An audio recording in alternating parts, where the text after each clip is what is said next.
Today we are replacing this 12-year-old worn out intercooler. You can see the fins, and we're gonna replace it with a brand new one, and we're gonna see if there's any difference. And here's our replacement. So this is OEM, so basically the same intercooler but just new. I bought it from this brand, so M radiator for €300. Looks good. I mean, it looks like OEM essentially. Here we have that piece to add to the intercooler, and that's about it. That's all we get. But it's not small amount for €300, because the other intercooler that I would want to get someday, now probably get, but not right now, is around 1,000 and something euros. It's from Australia. It's Plasma Man, and the reason I want those over like what people get in America, like ETS, Mishimoto, or whatever intercoolers, is the design. So this one is tube and fin, and what it is essentially is that it's way lighter. So this one, the OEM intercooler, weighs in around 5 kilograms, 5 point something, and the ones from ETS, from what I read on the internet, they're like 10 or maybe 11 kilograms. So that's a lot of weight to be having on the front of the car, and that's something that I just don't want. The benefits of those is that they're a bit more difficult to heat soak, but on my car I have these intercooler sprayers that I just added, so technically this one should never be heat soaking, so we should be good. The only thing that I want to do to it is I have this sticker template here that I just want to spray a logo of a favorite brand of mine. If you're a skateboarder, then you know that brand. So I'll add that, then I'm gonna do a before run with the current intercooler. I'll disable the system that sprays water, so we have a more real tests, and then I'm gonna change the intercooler, and then I'm gonna make sure I do the other test on the same weather, same road, so that we only measure the difference in temperature. So yeah, I'm gonna try to make it as consistent as possible, and we're gonna see if there's a difference. As you saw, the original intercooler, as you can see these fins here, I can basically see through them, but the OEM one, most of them are bent, and I can fix that, I guess, but the cooler is so worn out that these things are like burnt or whatever. I'm not sure, but as soon as I touch them, they start becoming like dust. I don't know how to explain it. So yeah, it's basically an intercooler that is more than 10 years old, so I think it's good that I finally changed it. I don't know if there's going to be any obvious performance improvement, but it's good to have a new replacement. So that being said, let me change that and let's see if there's actually anything different. We got the mask, got the spray, now going back.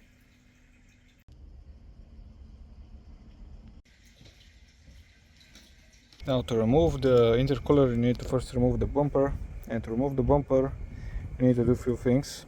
In my case, I don't have the front bumper support, so for me it's a little bit different. I also have a quick release, but generally you remove this plastic piece, you remove this and that bolts. Here you'll see bolts to the bumper support, which I don't have. Then here there's one, there's another one which I don't have on the side. Then here's my quick release, but you would have to unscrew one bolt here, these pieces here, same on the other side. Of course, finally all the things here on the bottom of the bumper. There are a few bolts like those 10 millimeters, and there's a lot of plastic clips. So once you do all that, the bumper should be off. There we have it, removed. One advice from me, if you're gonna do that, please have a spare part of plastic clips, because they are basically one-time use, and once you unclip them, they're hardly ever reusable. Here's a side-by-side, same intercooler, but like 13-12 year difference. Even if it doesn't bring any improvement, I think that's a good replacement. At least it will look better.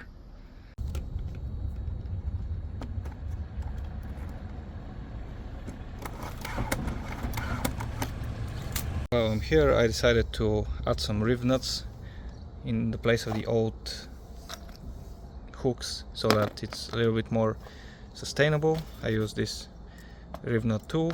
Also, I removed the fog lights so that we save some weight.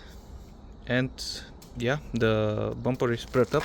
Also added Rivnuts here on the sides, so the future removal should be very nice.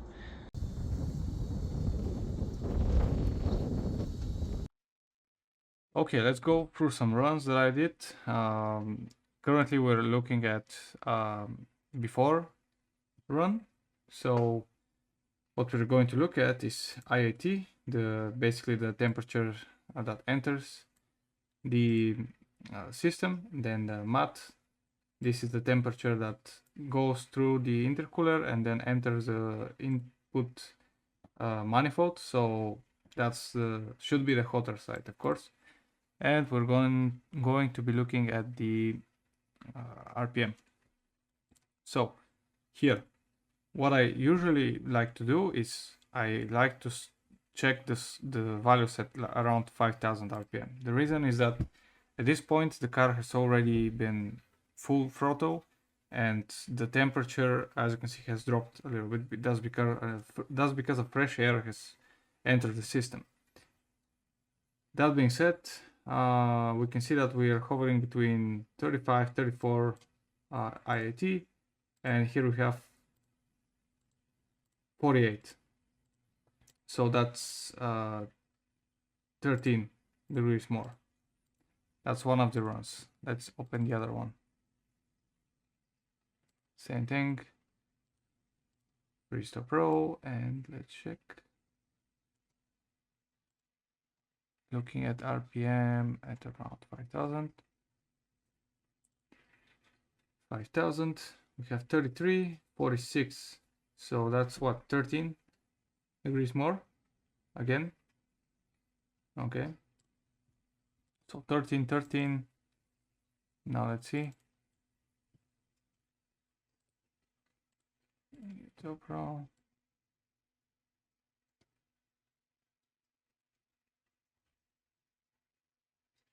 Okay, so here we have 32, 47. So that's 15. That's a little bit hotter here.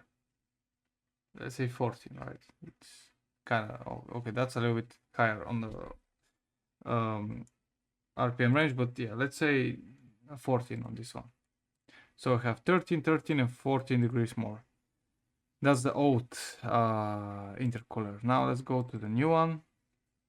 This no WMI, and with WMI is no water metal no injection, and with water metal injection. That's because I have intercooler water spray and also water in the throttle body. I have a video for that. You can see it if you want. But yeah, let's check with the one disabled.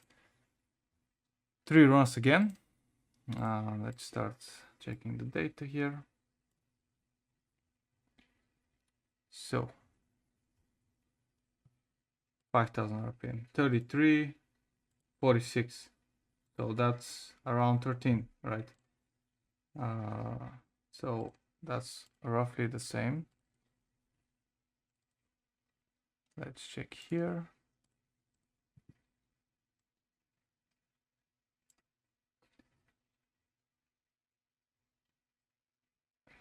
So we have 34, 47. So that's 13 again.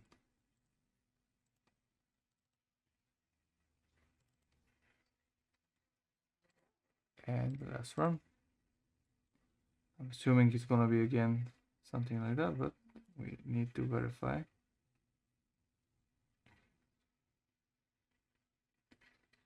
Okay, so is again around 13, maybe 14. Kind of hovers around those. Okay. Actually, it is 14, sorry. Okay. So technically there's no difference between the old and the new one. I can, confirm that now. So looks like the old intercooler was, good enough, but yeah, now that I changed them and I looking at the new one, it's so much more beautiful. I know that maybe in like 2-3 years it will be the same as the old one, but right now it looks very nice. Yeah, and let me show you with the water methanol injection, or in my case only water. The water is maybe around 20-25 degrees Celsius.